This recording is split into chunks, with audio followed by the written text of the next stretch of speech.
All right, so it's time for what I think is going to be the last event of the year for the Ols, and that is the Lime Rock Autocross Invitational Shootout. For those of you who don't know what that is, Lime Rock does a series of lapping days throughout the year where you go on the FCP Euro Proving Grounds, and they have what's called the Super Circuit. And they run it sort of like a mini road course or time trial event where instead of doing a point-to-point autocross like we do at our events there, you're just running it as a little track configuration. And for the shootout, they take the top 30 times once they hit the end of the year or the last event before the shootout and invite everybody back for this invitation-only event, which is really cool. So it's the 30 cars. They bring in sponsors and vendors to set up booths. They have a lot of spectators. I know this year they're starting to do some more media coverage. I think they're going to be doing some live stream video the day of at different points of the track. So really cool. Steve and the team at Lime Rock are really doing something special with this invitational shootout and growing it every year. And I know that they're making a bunch of improvements and new things to it this year. So I'm really excited to see how those turn out. I can attest to hosting and improving events is no easy feat. So big thank you to the team at Lime Rock for even making this happen and creating this opportunity. With that being said, we're very excited to even have made the shootout. I think they had almost 800 cars come out this year.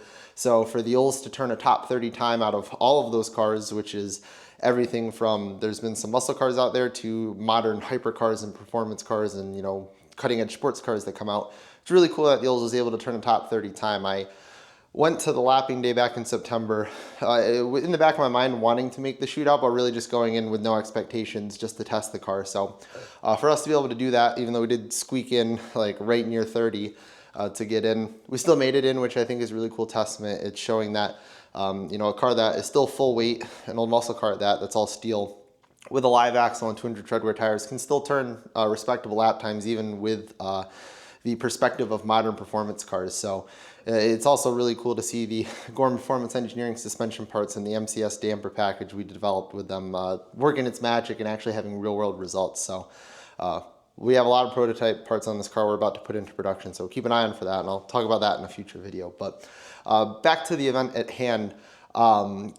Now that we've made the shootout, I don't really have any expectations. The rules for the shootout are pretty open. I think you're not allowed to have like a go-kart or an open-wheeled car. You know, they want like closed fender street cars. I mean, there's some race cars there, but they want full-bodied cars in attendance. That's kind of the spirit of the event. But beyond that, there's no rules. Like, you can run whatever tires you want. You want to show up on slicks with crazy aero, you know, and your car weighs 1,500 pounds, you're allowed to do that. It's kind of a run what you brung. So I think really the only goal here is to not finish last, but with how fast these cars are, that might even be a challenge. But yeah, it's a good opportunity to go and continue to develop the car. We've done a lot of point-to-point autocrosses with the car this year, but we've never run the same track configuration twice. Obviously with autocross, you don't do that, but we haven't had a chance to see how much we've developed the car and started to figure things out until this point. So with running the super circuit configuration, yet again, it'll be an opportunity for us to see if we can shave off some more lap time. And that's something I like doing. Like, I like reviewing data after the event, like I did after the last lapping day we did there. You know, see where did the car lose time, where was the car struggling for grip, where was I making driving mistakes, and then seeing how that can be tweaked to shave time off. At the lapping day we ran, I think it was a 45.2 something, but the data showed that the car was capable of doing a 44.8 if I had strung my ideal sectors together. Now, ideal sectors, when you're reviewing data, you have to kind of take with a pinch of salt, because they don't always line up when you're comparing like the first sector to the second one. You may end up in different parts of the track, but in this case, they were all sectors that could be linked together, so the car could actually do that time if I was capable of stringing the lap together. So that'll be a number to shoot for. I think that's really the big goal. The fastest cars are running in the 41s, and I mean, those are all very prepared cars on Hoosiers. I think the fastest qualifier is like a fully built NB Miata with aero and Hoosiers and a bunch of mods on it. You know, if we put the car on slicks, there is a significant portion of time to be gained there. On that course, it's probably in the 1 to 2 second range. But I mean, even if I ran a perfect ideal lap, we put fresh slicks on and I was able to maximize it, you know, you're still talking like a high 42 second lap. We would definitely have to make some more changes to the car to get down to the 41s. But yeah, I'm curious to see where it's going to land. I was considering buying Hoosiers for this event, but the car is still unproven, so I don't want to buy a set of slicks that I can only run at this event because they're not legal for like any of the autocross classes or any of the other events I do, and then have the car break or something like that. That'd be very unfortunate, so I want to try to avoid that if I can. Car hasn't really changed much. I think the last racing video we posted was the Autumn Apex. After that, I think it was the week after, 2 weeks after, we did a autocross with FCSEC. It was their year-end event at Lime Rock, and we actually ran into an issue there with the brake pedal, where I think the actual part failure happened at the Autumn Apex. It just showed its head, or I caught it at the autocross that we did after.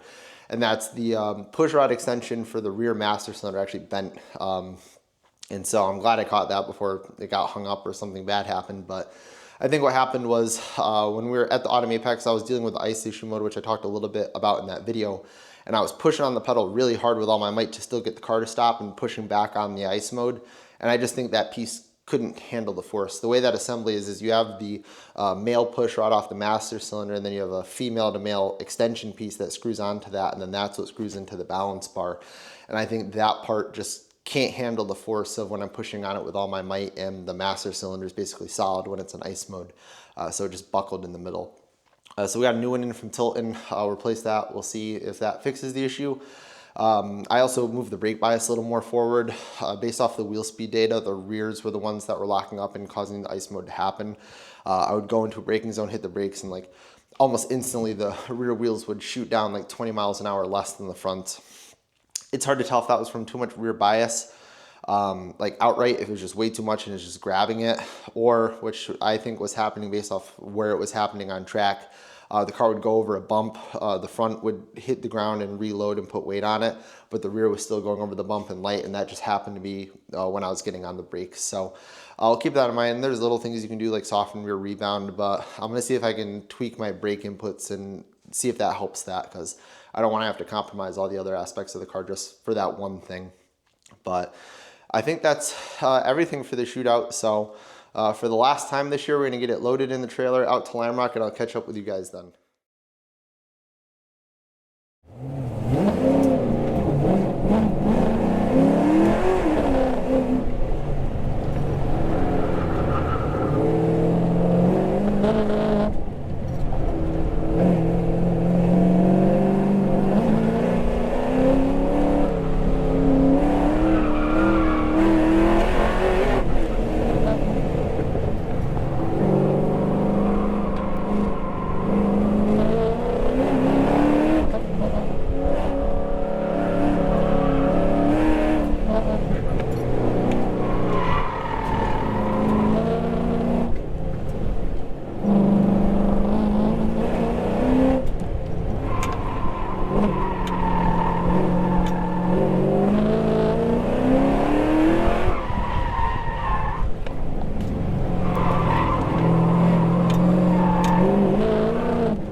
Well, it happened again.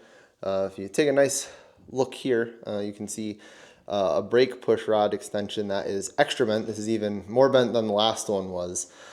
So my fear of the car braking prematurely and ending the event and ultimately our season happened. Basically the same exact thing as last time happened. The car was hitting ice mode in certain parts of the track, and then I was pushing really hard to get the car to slow down. This time it was even worse though. It was during my first session of time lapse. The way the event ended up going was you had a practice session, and then there was 2 time sessions, so 1 of 6 laps, 1 of 3 laps, and the time sessions what actually counted for the final standings.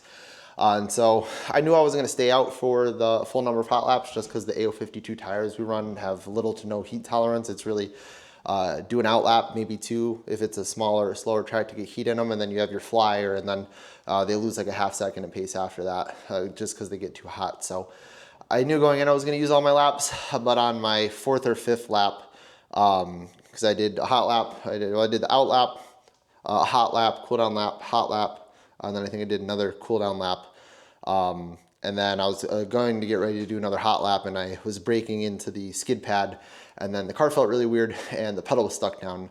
And so I looked down and you could see it stuck down, so I stuck my foot behind it and ripped it up off the floor, and the car felt a little better. So I'm like, okay, maybe I'll send it. And then my judgment kicked in. I was right near the point where we're supposed to pull off the track, so I said, okay, I'll just pull off and check it. We're gonna have another opportunity to do more time lapse anyways.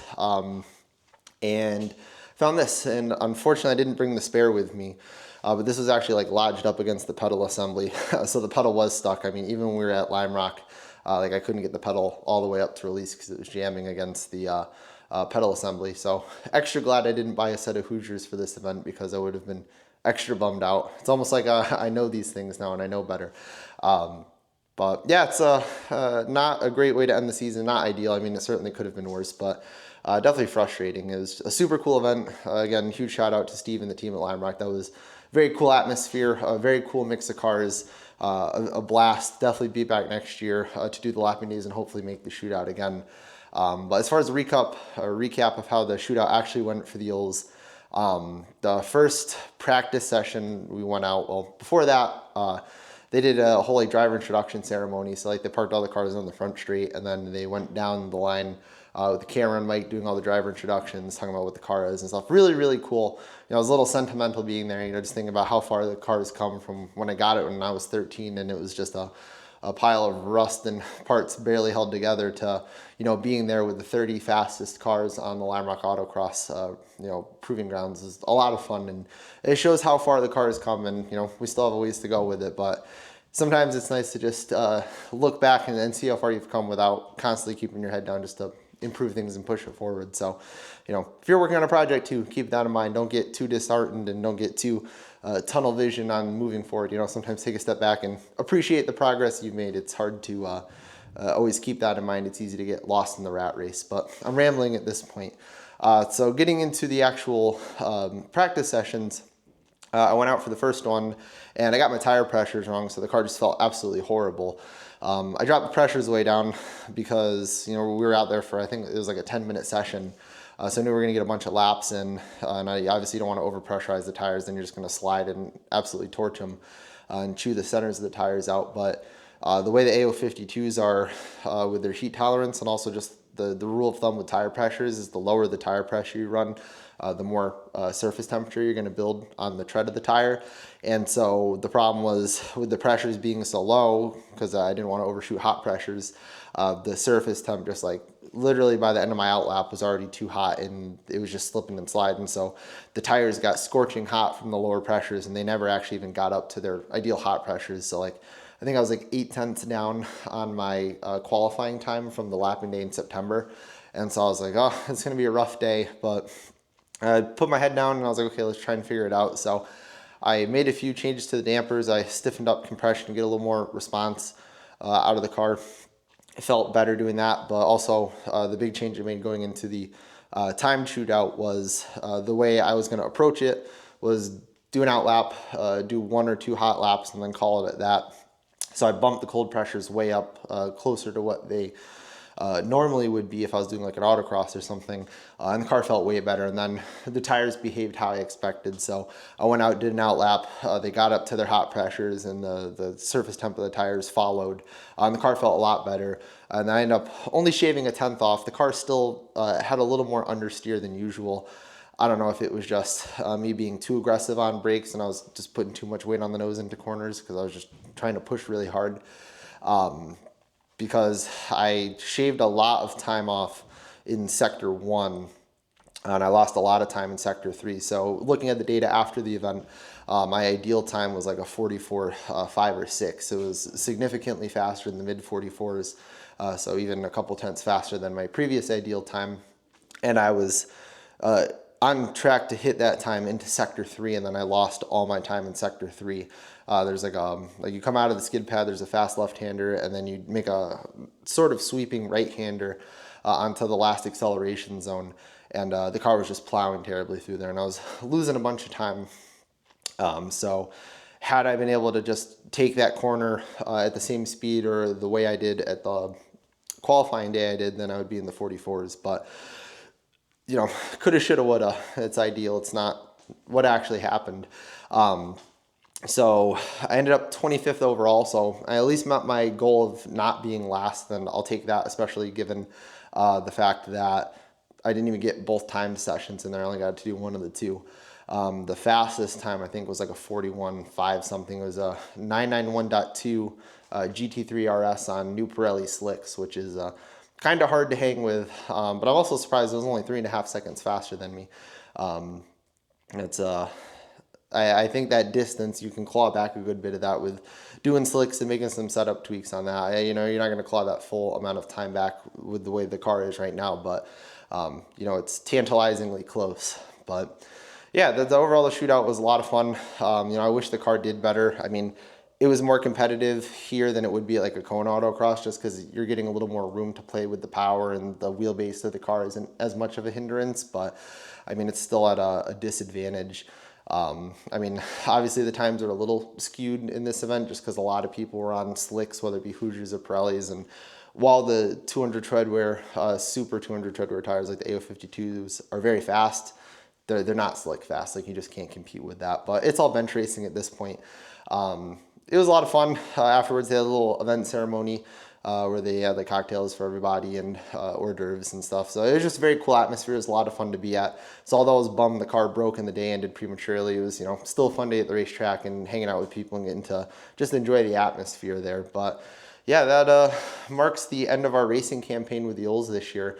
Definitely a roller coaster of emotions from the late start with even getting the car going to the car braking prematurely at the Summer Showdown to qualifying second at the Autumn Apex to making the top 30 shootout for the Lime Rock lapping. So overall, the car's showing a lot of promise. I mean, you know, we have little stupid bugs like this to work out, but the car's heading in the right direction, and when the car works, it's never felt better. Like the DCT, the ABS, the new damper system, the front suspension I designed, like everything when it's all clicking and working well is absolutely incredible. And it's everybody who's ridden in it, driven it, or seen it in its latest iteration is blown away. And, you know, we look at the data and knowing the lateral acceleration and how many G's it pulls under acceleration and braking is very, very impressive for what this car is. I mean, some of those numbers are impressive just in general, not even for the fact that it's a 50-year-old muscle car. But yeah, it's where we're at. I mean, going into the off season, we're going to continue to make videos. So I'll have some general tech videos coming out. I'm going to be launching some videos for some products that we're releasing for the business. I might just do some general videos. I mean, off-season plans for the Ols aren't solidified yet. I mean, I don't plan on doing anything crazy, but I also say that every year, and then the project spirals out of control. I mean, really the goal for next year is just to get as much seat time as possible, make it to all these big events. So I think we're mostly just gonna focus on small refinements and tweaks, but I'll do a separate video in the coming time once we've settled down a little bit and I can actually lay out a plan of what exactly we're gonna do, and then I'll discuss it. But so I'll say thank you guys for watching along. I know the content's kind of been sporadic this year with the late start to the year, but now that the car's finally together, we're able to start making racing content. You know, the support's been awesome. We have a really cool community of people here, and we're excited to keep it growing. So thank you guys so much for all the support, and I'll see you guys in the next one.